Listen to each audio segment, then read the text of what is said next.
Memórias Póstumas de Brás Cubas. Capítulo 7. O delírio. Que me conste, ainda ninguém relatou seu próprio delírio. Faço-o eu, e a ciência mo agradecerá. Se o leitor não é dado à contemplação destes fenômenos mentais, pode saltar o capítulo, vá direito à narração. Mas, por menos curioso que seja, sempre lhe digo que é interessante saber o que se passou na minha cabeça durante uns 20 a 30 minutos. Primeiramente, tomei a figura de um barbeiro chinês, bojudo, destro, escanhoando um mandarim que me pagava o trabalho com beliscões e confeitos, caprichos de mandarim. Logo depois, senti-me transformado na Suma Teológica de São Tomás, impressa num volume e encadernada em marroquim com fechos de prata e estampas. Ideia esta que me deu ao corpo a mais completa imobilidade.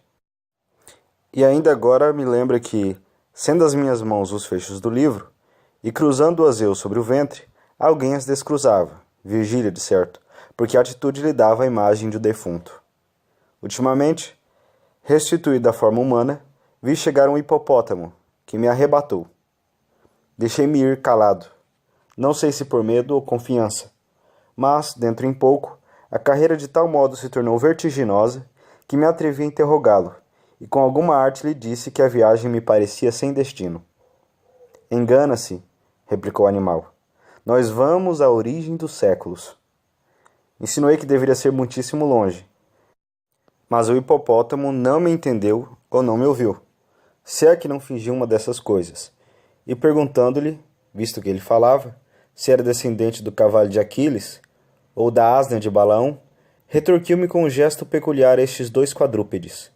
Abanou as orelhas. Pela minha parte, fechei os olhos e deixei-me ir à aventura. Já agora não se me dá de confessar que senti umas tais ou quais cócegas de curiosidade por saber onde ficava a origem dos séculos, se era tão misteriosa como a origem do Nilo, e sobretudo se valia alguma coisa mais ou menos do que a consumação dos mesmos séculos. Reflexões de cérebro enfermo. Como ia de olhos fechados, não vi o caminho. Lembra-me só que a sensação de frio aumentava com a jornada, e que chegou uma ocasião em que me pareceu entrar na região dos gelos eternos. Com efeito, abri os olhos e vi que o meu animal galopava numa planície branca de neve, com uma ou outra montanha de neve, vegetação de neve e vários animais grandes e de neve. Tudo neve. Chegava a gelar-nos um sol de neve. Tentei falar, mas apenas pude grunhir esta resposta. Onde estamos? Já passamos o Éden. Bem, paremos na tenda de Abraão. Mas se nós caminhamos para trás, redarguiu motejando a minha cavalgadura. Fiquei vexado e aturdido. A jornada entrou a parecer-me enfadonha e extravagante. O frio incômodo, a condução violenta e o resultado impalpável.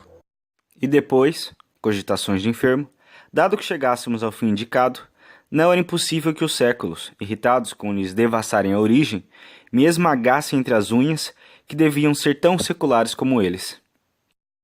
Enquanto assim pensava, íamos devorando o caminho e a planície voava debaixo dos nossos pés, até que o animal estacou e pude olhar mais tranquilamente em torno de mim. Olhar somente. Nada vi, além da imensa brancura de neve, que desta vez invadira o próprio céu, até ali azul. Talvez, a espaços, me aparecia uma ou outra planta, enorme, brutesca, meneando ao vento as suas largas folhas. O silêncio daquela região era igual ao do sepulcro. Dissera-se que a vida das coisas ficara estúpida diante do homem. Caiu do ar? Destacou-se da terra? Não sei. Sei que um vulto imenso, uma figura de mulher me apareceu então, fitando-me uns olhos rutilantes como o sol. Tudo nessa figura tinha a vastidão das formas selváticas, e tudo escapava à compreensão do olhar humano, porque os contornos perdiam-se no ambiente, e o que parecia espesso era muita vez diáfano. Estupefato, não disse nada, não cheguei sequer a soltar um grito, mas, ao cabo de algum tempo, que foi breve, perguntei quem era e como se chamava. Curiosidade de delírio. Chamo-me Natureza, ou Pandora. Sou tua mãe e tua inimiga. Ao ouvir esta última palavra, recuei um pouco, tomado de susto. A figura soltou uma gargalhada, que produziu em torno de nós o efeito de um tufão. As plantas torceram-se e um longo gemido quebrou a mudez das coisas externas. Não te assustes, disse ela. Minha inimizade não mata. É sobretudo pela vida que se afirma. Vives. Não quero outro flagelo. Vivo? Perguntei eu, enterrando as unhas nas mãos, como para certificar-me da existência. Sim, verme, tu vives. Não receies perder esse andrajo que é teu orgulho. Provarás ainda por algumas horas o pão da dor e o vinho da miséria. Vives. Agora mesmo que ensandeceste, vives. Se a tua consciência reouver um instante de sagacidade, tu dirás que queres viver. Dizendo isto, a visão estendeu o braço, segurou-me pelos cabelos e levantou-me ao ar, como se fora uma pluma. Só então pude ver-lhe de perto o rosto, que era enorme. Nada mais quieto, nenhuma contorção violenta, nenhuma expressão de ódio ou ferocidade. A feição única, geral, completa, era da impassibilidade egoísta, a da eterna surdez, a da vontade imóvel. Raivas, se as tinha, ficavam encerradas no coração. Ao mesmo tempo, nesse rosto de expressão glacial, havia um ar de juventude, mescla de força e vício, diante do qual me sentia eu o mais débil e decrépito dos seres. Entendeste-me? Disse ela, no fim de algum tempo de mútua contemplação. Não, respondi, nem quero entender-te. Tu és absurda, tu és uma fábula. Estou sonhando, de certo. Ou, se é verdade que enlouqueci, tu não passas de uma concepção de alienado.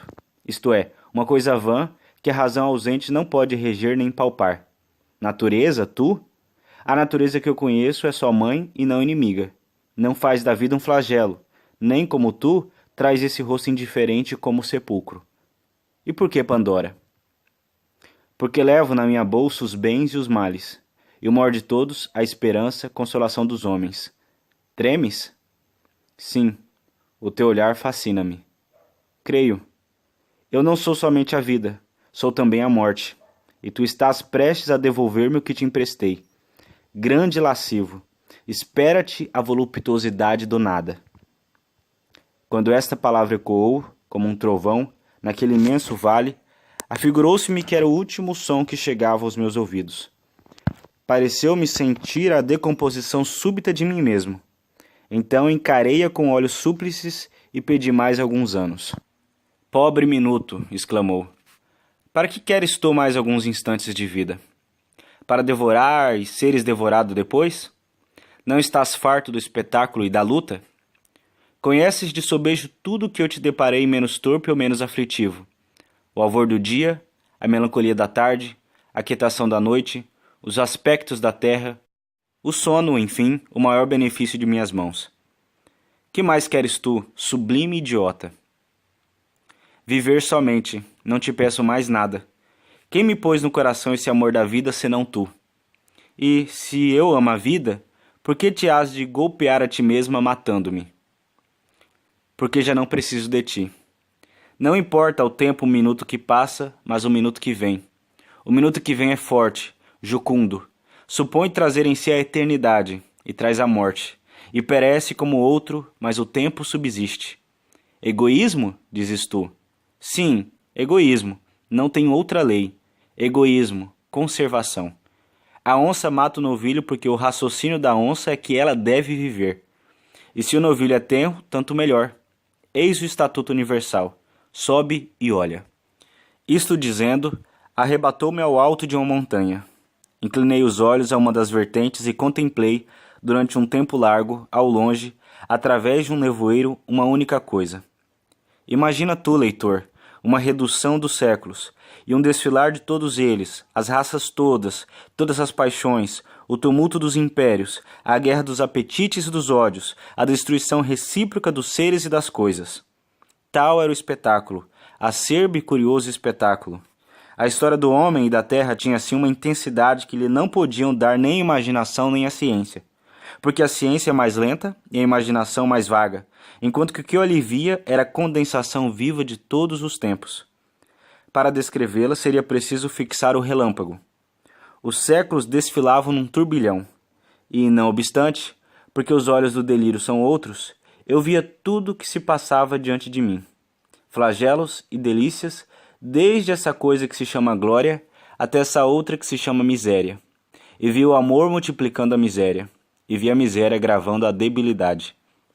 Aí vinha a cobiça que devora, a cólera que inflama, a inveja que baba, e a enxada e a pena úmidas de suor, e a ambição, a fome, a vaidade, a melancolia, a riqueza, o amor, e todos agitavam o homem como um chocalho até destruí-lo como um farrapo.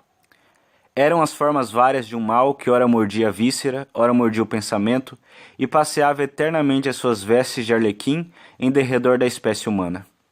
A dor cedia alguma vez, mas cedia à indiferença, que era um sono sem sonhos, ou ao prazer, que era uma dor bastarda. Então o homem, flagelado e rebelde, corria diante da fatalidade das coisas, atrás de uma figura nebulosa e esquiva, feita de retalhos, um retalho de impalpável, outro de improvável, outro de invisível, cozidos todos ao ponto precário com a agulha da imaginação. E essa figura, nada menos que a quimera da felicidade, ou lhe fugia perpetuamente, ou deixava-se apanhar pela fralda, e o homem a cingia ao peito, e então ela ria como um escárnio e sumia-se como uma ilusão. Ao contemplar tanta calamidade, não pude reter um grito de angústia, que natureza ou Pandora escutou sem protestar nem rir. E não sei por que lei de transtorno cerebral, fui eu que me pus a rir de um riso descompassado e idiota. Tens razão, disse eu. A coisa é divertida e vale a pena. Talvez monótona, mas vale a pena. Quando Jó amaldiçoava o dia em que fora concebido, é porque lhe davam ganas de ver cá de cima o espetáculo. Vamos lá, Pandora. Abre o ventre e digere-me. A coisa é divertida, mas digere-me. A resposta foi compelir-me fortemente a olhar para baixo e a ver os séculos que continuavam a passar, velozes e turbulentos, as gerações que se superpunham às gerações, umas tristes, como os hebreus do cativeiro, outras alegres como os devassos do cômodo, e todas elas pontuais na sepultura. Quis fugir, mas uma força misteriosa me retinha os pés. Então disse comigo: bem, os séculos vão passando, chegará o meu, e passará também até o último que me dará a decifração da eternidade. E fixei os olhos, e continuei a ver as idades que vinham chegando e passando, já então tranquilo e resoluto, não sei até se alegre. Talvez alegre. Cada século trazia a sua porção de sombra e de luz, de apatia e de combate, de verdade e de erro, e o seu cortejo de sistemas, de ideias novas, de novas ilusões. Em cada um deles rebentavam as verduras de uma primavera, e amareleciam depois para remoçar mais tarde. Ao passo que a vida tinha assim uma regularidade de calendário, fazia-se a história e a civilização, e o homem, nu e desarmado, armava-se e vestia-se, construía o tugúrio e o palácio, a rude aldeia e Tebas de 100 portas. Criava a ciência que perscruta e a arte que enleva. Fazia-se orador, mecânico, filósofo, corria a face do globo, descia ao ventre da terra, subia à esfera das nuvens, colaborando assim na obra misteriosa com que entretinha a necessidade da vida e a melancolia do desamparo. Meu olhar, enfarado e distraído, viu enfim chegar o século presente e atrás dele os futuros. Aquele vinha ágil, destro, vibrante, cheio de si, um pouco difuso, audaz, sabedor, mas ao cabo tão miserável como os primeiros.